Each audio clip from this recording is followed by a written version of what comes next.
আসসালামু আলাইকুম students, MS এডুকেশনের পক্ষ থেকে তোমাদের সকলকে জানাচ্ছি স্বাগতম। আজকে আমরা করব জেনারেল ম্যাথের নবম অধ্যায়, যেটা হচ্ছে ত্রিকোণমিতি।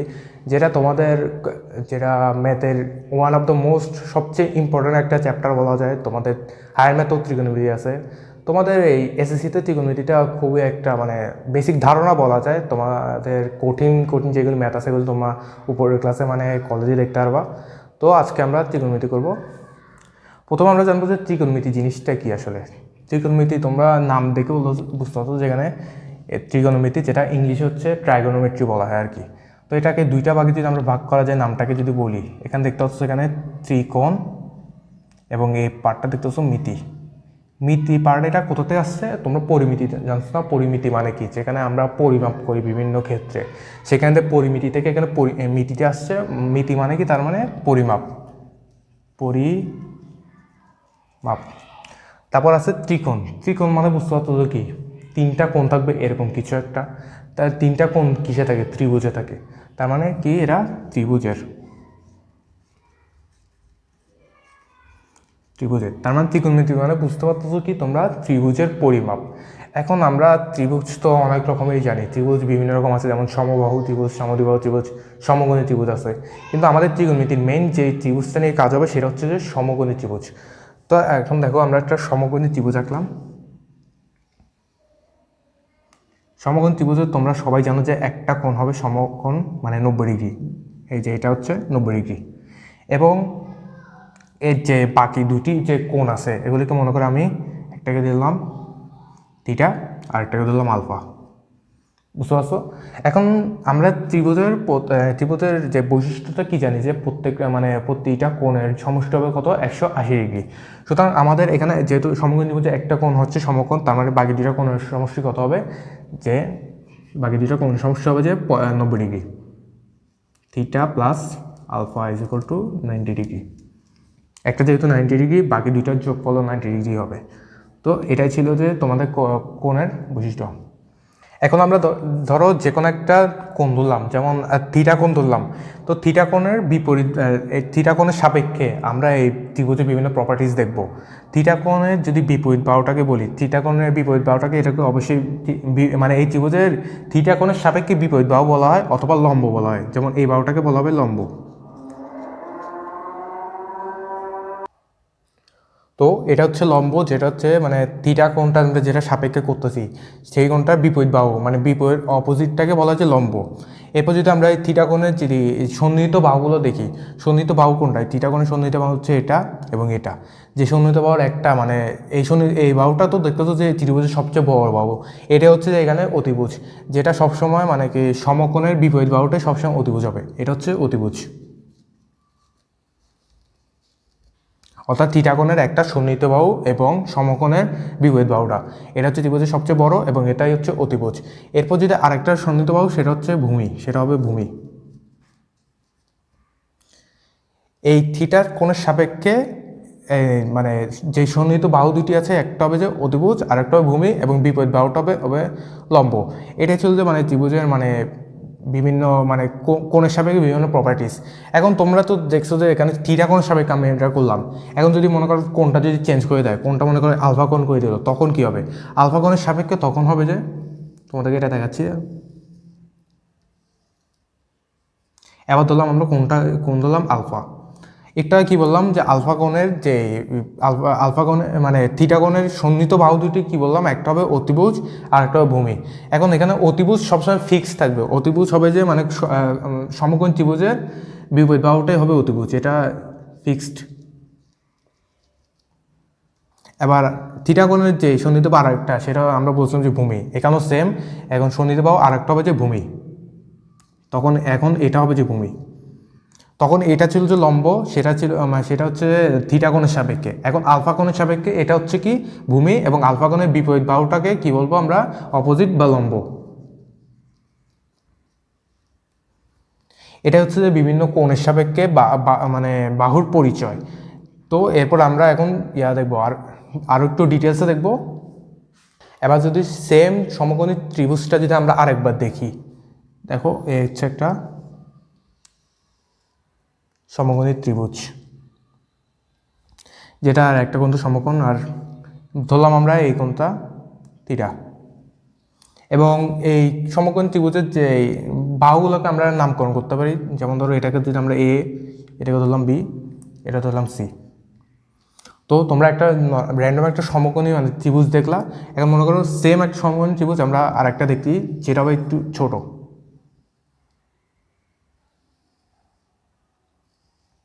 ধরো এটা একটা সমকোণী ত্রিভুজ, এটাও হচ্ছে একটা সমকোণী ত্রিভুজ, এটা একটু বড়, এটা জাস্ট একটু ছোট। এখন ধরো আমি বললাম যে এখানে এই থিটা কোণটা, এখানেও সেম এই কোণটা থিটা, মানে এখানের এই কোণটা এখানের এই কোণটা সমান বললাম। ধরো আমি এই দুইটা কোণ যেহেতু সমান বললাম, আর আর সমকোণ ত্রিভুজ হিসাবে এই দুইটা কোণও তো অবশ্যই 90 ডিগ্রি মানে সমানই। তার মানে বুঝতে পারছো কি এই কোণটা, এখানের এই কোণটা এবং এই ত্রিভুজের এই কোণটা কি সমান হবে না? বুঝতে পারছো তো? যেমন এইটা যদি এই ত্রিভুজের এই কোণটাকে যদি আমি আলফা বলি, এই কোণটাও কি আলফা হবে না? তার মানে কি বুঝতে পারছো? এখানে এই ত্রিভুজের এই দুইটা ত্রিভুজেরই তিনটা কোণই সমান, তিনটা কোণ সমান দেখতেছো, কিন্তু বাহুগুলো সমান না। তার মানে এখন তিনটা কোণ যেহেতু সমান, এই দুইটা ত্রিভুজকে আমরা কি বলতে পারি? সদৃশ কোণী ত্রিভুজ। সদৃশ কোণী ত্রিভুজ, এই দুইটাই হচ্ছে সদৃশ কোণী ত্রিভুজ, কিন্তু মানে সমান সমান ত্রিভুজ না বলতে পারতো। কারণ দেখতে তো যে এখানে মানে বাহুগুলো তোমরা তো দেখতে পাচ্ছ যে বাহুগুলো সমান না, তার মানে এটা সমান বলতে পারবে না।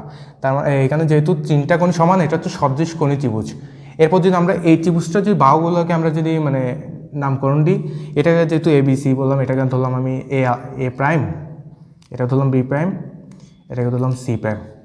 এখন তোমরা যদি সদৃশকোণী ত্রিভুজের একটা বৈশিষ্ট্য দেখতে চাও, সদৃশকোণী ত্রিভুজের একটা বৈশিষ্ট্য হচ্ছে কি প্রত্যেকটা মানে ত্রিভুজগুলো প্রত্যেকটা কোণের অনুরূপ বাহুগুলোর অনুপাত সমান হবে।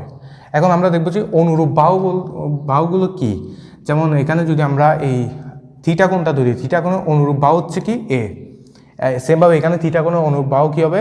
এ প্রাইম।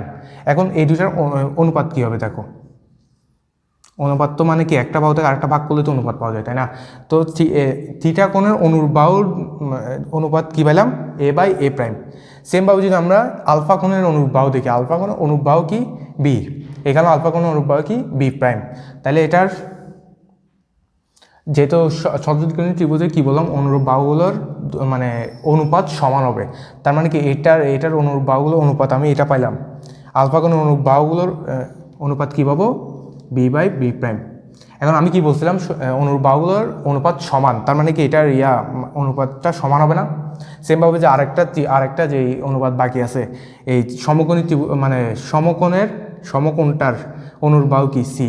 এখানে সমকোণটার অনুরূপ বাহু কি? C prime. এটাও কি সমান হবে না? এটার অনুপাতটা বুঝতে পারছো? মানে এখানে আমি তোমাকে বোঝাচ্ছি যে এটা কমপ্লিকেটেড করার কিছু নাই। এখানে যে বাহুগুলো দেখতে পাচ্ছ এখানে সেম বাহু, যেমন এই ত্রিভুজের অতিভুজ, এই ত্রিভুজের অতিভুজ, এই অতিভুজের অনুপাত, এখানে লম্বের অনুপাত, এখানে ভূমির অনুপাত, এইগুলি সবগুলোর অনুপাত সমান হবে। তার মানে যদি এই ত্রিভুজটাকে যদি আরও বড় করে দেখি, আমি মনে করি এটা সবচেয়ে বড় একটা ত্রিভুজ, এটার লম্বকে ধরলাম আমি এ ডাবল প্রাইম, ভূমিকে ধরলাম এ বি ডাবল প্রাইম, অতিভুজকে ধরলাম সি ডাবল প্রাইম। তার মানে এখানেও কি সেম এটা হবে, এখানেও কি এর অনুপাতগুলো সমান হবে। বুঝতে পারছো তো? একইভাবে প্রত্যেকটার অনুপাত সমান হবে।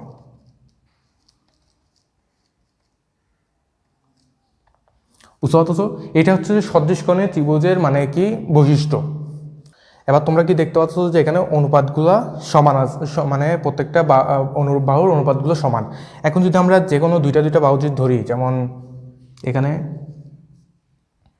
A by a prime, b by B prime, এটা এখানে মানে প্রমাণ অনুযায়ী আমরা এটা লিখতে পারি, তাই না? এখন যদি এটাকে আমরা যদি সাজাই একটু,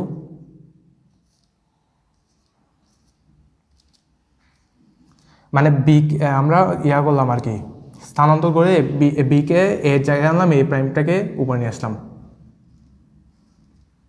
তার মানে এখানে কি দেখতে পাচ্ছ, এই ত্রিভুজের যে লম্ব এবং ভূমির অনুপাত, এই ত্রিভুজের লম্ব ভূমির অনুপাত সেম না? সেমভাবে যদি আমরা প্রত্যেকটা যদি বলি, এখানে একইভাবে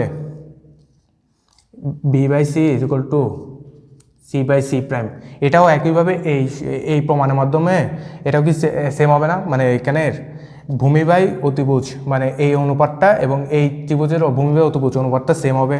একইভাবে কি লম্ব বাই অতিভুজের অনুপাতটাও সেম হবে। A/C A'/C', এই অনুপাতগুলো সমান দেখতে পাচ্ছি আমরা। এখন যেহেতু এখানের প্রত্যেকটা মানে কি প্রত্যেকটা অনুপাতগুলো সমান হচ্ছে, এই অনুপাতগুলোকে আমরা একটা নামকরণভাবে লিখতে পাচ্ছি। তো এই নামকরণটা আমরা কীভাবে করবো দেখো। তো তোমরা এখান থেকে দেখতে পাচ্ছ কি প্রত্যেকটা বাহুরই মানে কি অনুপাতগুলো সমান হচ্ছে, প্রত্যেকটা বাহুর অনুপাতগুলো তোমরা সমান। আচ্ছা সরি, এখানে একটু এটা সি না এটা B' হবে আর কি। তো দেখতে পাচ্ছ এখানে প্রত্যেকটা বাহুর অনুপাত সমান হচ্ছে, যেমন A/C = A'/C'। এখানে তো আমরা একটা ত্রিভুজ নিলাম, এখানে যদি আমরা আরও অসংখ্য ছোটো বড় ত্রিভুজ নিই, তোমরা একটু আগে কী দেখতে পাচ্ছ, আমরা একটা বড় ত্রিভুজ নিয়েছি, ছোটোটা একটু ছোটো নিয়ে ওইটাকে আমরা A'/C' বলছি আর কি। তো এরপর যদি আমরা আরও ছোটো ত্রিভুজ নিই বা আরও বড় ত্রিভুজ নিই, মানে A', A', A', যতই নিই তখন দেখবে কি তোমাদের মানে বাহুর অনুপাতগুলো সমান হচ্ছে। তার মানে তোমরা কি বুঝতে পারছো, এখানে বাহুর অনুপাতগুলো একটা ধ্রুবক। তো এই ধ্রুবকটাকে আমরা একটা মানে একটা নির্দিষ্ট নামে বা নির্দিষ্ট একটা নাম দ্বারাই প্রকাশ করতে পারবো। সেটা হচ্ছে কি, যেমন যদি বলি A/Cটা তোমরা এখানে কি দেখতে পাচ্ছ যে থিটা, আমরা এখানে মূলত থিটা কোণের সাপেক্ষে করতেছি। থিটা কোণের সাপেক্ষে এটা কি হচ্ছে কি লম্ব, সি কি অতিভুজ, আর এখানে বি কি ভূমি। তার মানে এখানে A/C মানে কি হচ্ছে লম্ব বাই অতিভুজ। এটার অনুপাতগুলো হচ্ছে কি ধ্রুবক। আর এটাকে আমরা কি দ্বারা প্রকাশ করবো, যেহেতু থিটা কোণের সাপেক্ষে, সুতরাং এটাকে আমরা সাইন থিটা দ্বারা প্রকাশ করব। একইভাবে তোমরা দেখতে পাচ্ছ কি B/C মানে কি ভূমি বাই অতিভুজ। তো এটাকে আমরা কি দ্বারা প্রকাশ করব, cos থিটা। সেম এটা A/B মানে কি ভূমি লম্ব বাই ভূমি, এটাকে আমরা কি দ্বারা প্রকাশ করব, tan থিটা। বুঝতে পারছো, এগুলি হচ্ছে তোমাদের মেইনলি হচ্ছে ত্রিকোণমিতিক অনুপাত বলা হয়। এই তিনটা হচ্ছে মেইন, এর বিপরীত আরও তিনটা মানে অনুপাত আছে, সেগুলোকে আমরা কীভাবে নির্ণয় করবো। যেমন ধরো এখানে A/C বললাম, এ কি লম্ব বাই অতিভুজ। এখন এটাকে যদি আমরা বিপরীত করে দিই, বিপরীত কী হবে, C/A মানে কি অতিভুজ বাই লম্ব। সুতরাং এটাকে আমরা কী দ্বারা প্রকাশ করবো, cosec থিটা। cosec থিটা, তার মানে কি আমরা এটা বিপরীত বললাম না, তার মানে কি এটা সাইনের বিপরীত হবে না, তার মানে cosec থিটা = 1/sin থিটা বলা যায় না। এটাও একটা সূত্রের মতোই, তোমরা সূত্রের মতো মাথা রাখবা। তো সেমভাবে যদি আমরা এই বাহুর অনুপাতটা যদি বলি, এই বাহুর cos থিটাকে তখন আমরা কী দ্বারা প্রকাশ করবো, sec থিটা। এবং বাহুটাকে বিপরীত করে দিলে মানে উল্টাই দিলে কী হবে, C/B। সেমভাবে এটাও কী হবে যে 1/cos থিটা। মানে তোমরা sec থিটা মানে কি বুঝতে পারছো, তো 1/cos থিটা, cos থিটা মানে কি 1/sin থিটা। সেম এটাকে আমরা প্রকাশ করবো যে cot থিটা দিয়ে, যদি উল্টা দিই B/A। এটাও সেম হবে কি 1/tan theta.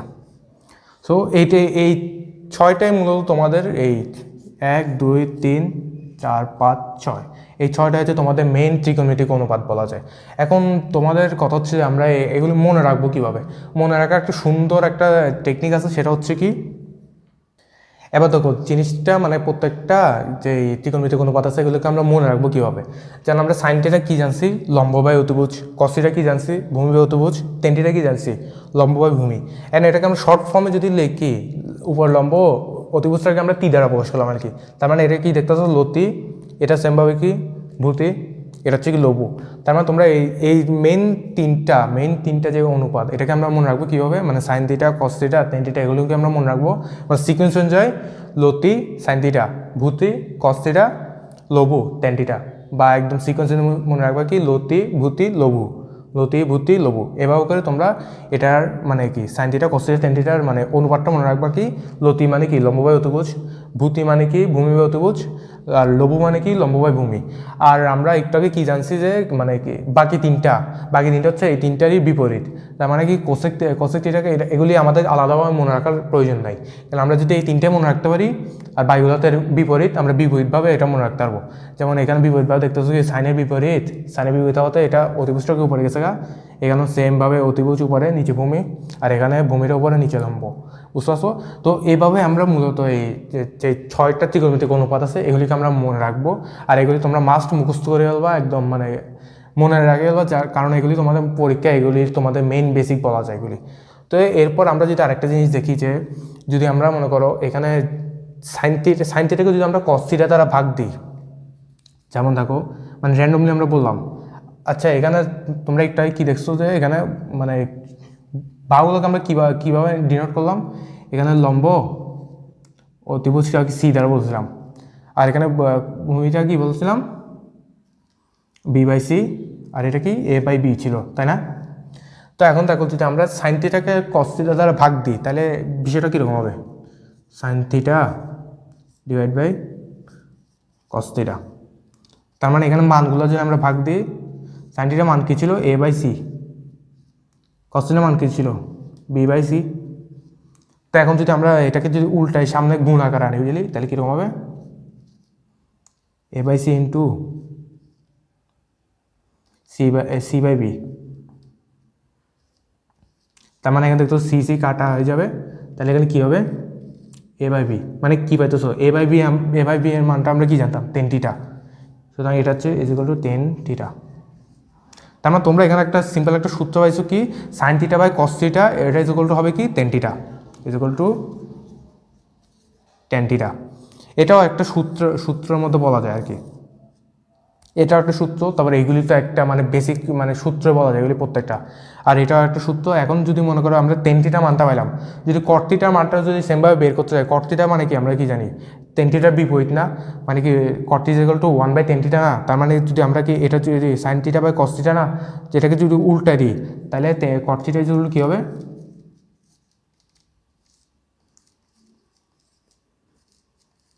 Cos theta by 10 theta. তো এটাই ছিল মূলত। তো কট থিটা যদি আমরা কী হয়েছে কস থিটা সাইন থিটা, আচ্ছা এটা সরি এটা সাইন থিটা হবে,